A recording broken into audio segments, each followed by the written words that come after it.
Hey everybody, Scott here. My leg is all kinds of tingly because this is my second time to try to record this. I'm sitting in a weird position. Ha! Today I wanted to look at, is the Earth round? Or, I guess it's round either way. Forget I said that. Is the Earth a sphere or is it a flat disk? I personally am not a flat Earth believer. I'll let you know right up front. I believe the Earth is a sphere. However, I am still a crazy person because I believe this is from the Ark Encounter. I do believe in young Earth creationism. So don't worry, I'm plenty crazy to do this video. What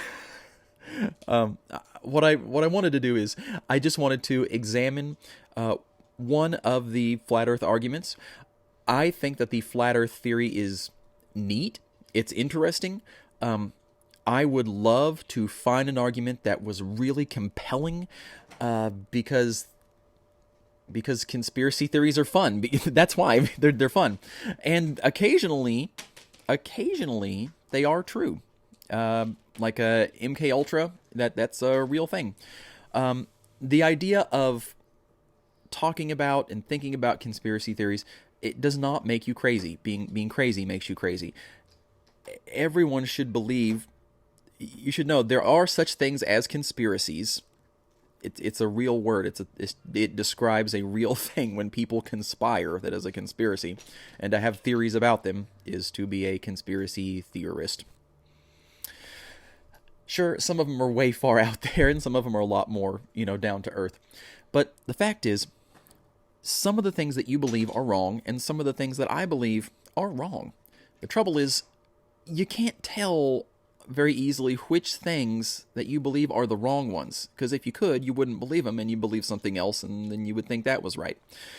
And if you never listen to someone else's views on something, whether it be mundane or off-the-wall nuts, you're never going to be able to have a prayer of a chance of correcting yourself. You're always going to believe whatever the wrong thing is you believe, and you're always going to think that it's right and to say, well, of course it's right. Duh, everybody knows that it's right. But you've never actually tested it against other information. So I think it's not only healthy, really important to, let's call it practice, or,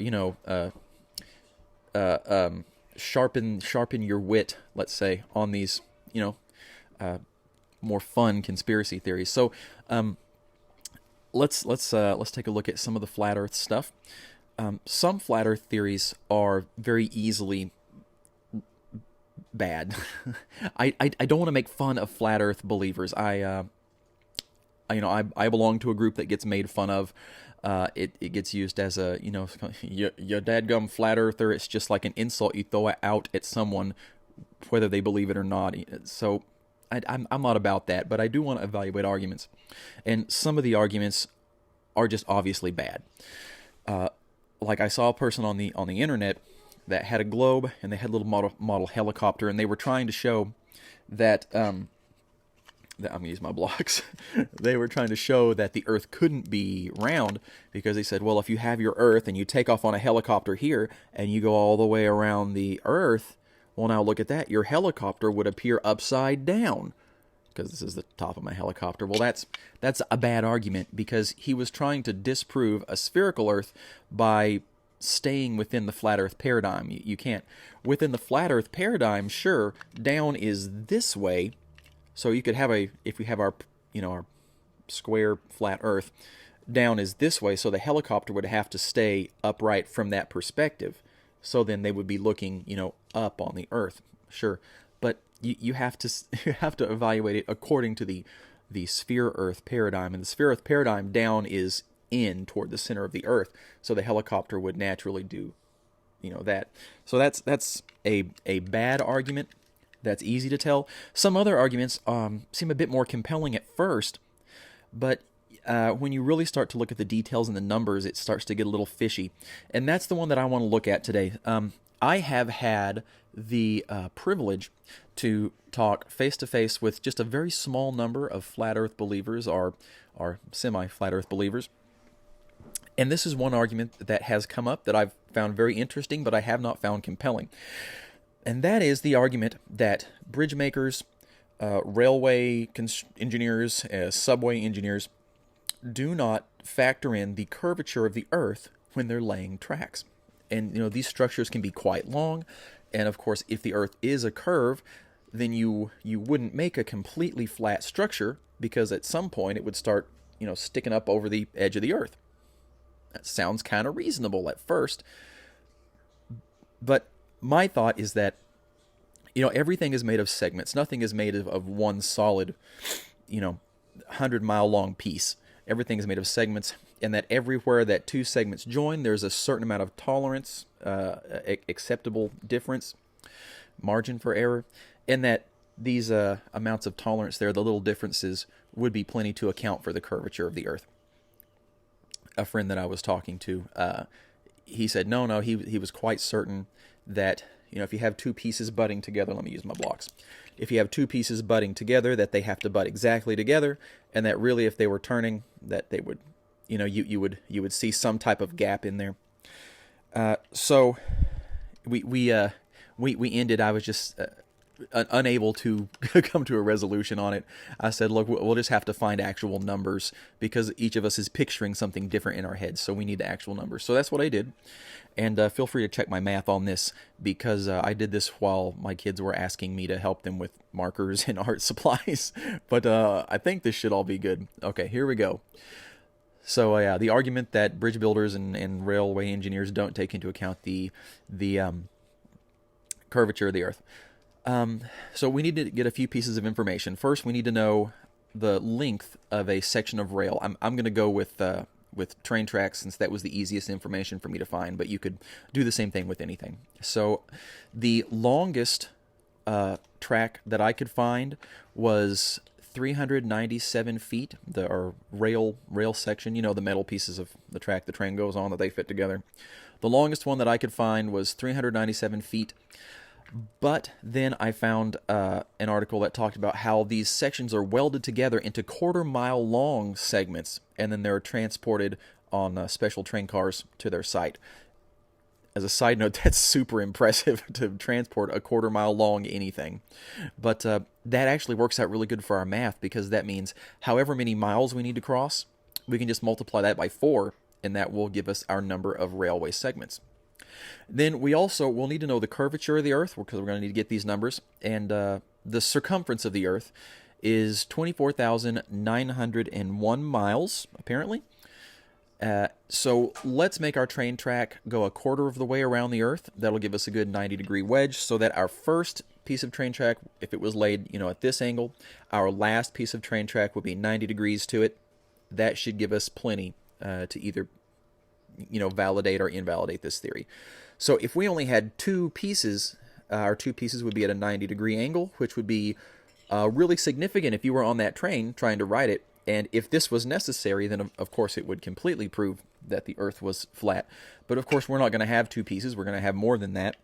If we had three pieces, then we get a curve like this, and each piece is at a 45-degree different angle from each other. So you can see the more pieces we have, the milder our angle is. And if we have four pieces, oh goodness, if we have four pieces, then we have three connecting joints. So each one is about 33 1/3, or each one will be exactly 33 1/3 degrees different from each other. Okay, so that's the basic idea. And for simplicity's sake, we're just going to create a theoretical Earth in our mind that is completely spherical, with no hills or valleys, because this is going to be the most mathematically simple thing for us to do. Okay, so a quarter of the way around the Earth is 6,225.25 miles, times 4 of our railway segments per mile, means that we need 24,901 segments. And remember, however many segments we have one less connection than that. So if we have two segments, we have one connection. If we have three segments, we have two connections, and so forth. So if we have 24,901 segments, then that means we have 24,900 joints or connections between them. That actually makes the math really simple. So now we have all the information we need. We can take how many segments we have and our 90-degree angle, we can see how many degrees there are per connection, per joint. So 90 divided by our 24,900 connections or joints gives us an angle between each segment. There is a angle of 0.004 degrees, and that's rounded up, so it makes it, I mean, pretty insignificantly, but slightly larger than the exact number. So 0.004 degrees. We also need to know the height of the rail. That's important because if our rail is one Lego block tall, right, and we have let's say a 90-degree turn, right, let's just call that an inch, right? It's not really an inch, but let's call that 1 inch between them. But if our rails are twice as tall and we're at a 90-degree angle, well, now this is significantly larger. So the taller our rails are, the more of a gap there's going to be at the top. Because remember, we're laying these on a curved earth, so they're not actually going to butt up together exactly. They're going to touch at the bottom, but they're going to have a little bit of a gap at the top. And we want to see how big of a gap it is to see if it's significant. So the height is important. This was a little harder to find online. I found one illustration showing 6 point some inches, so I just round that up to 7 inches, make it slightly more, in the advantage of establishing a flat earth, given the benefit of the doubt. And I plug my numbers into a triangle calculator. If I have a triangle with the central angle of, where's my number at? 0.004 degrees, and sides A and B of 7 inches, that means side C is going to be 0.0005 inches. That's very small.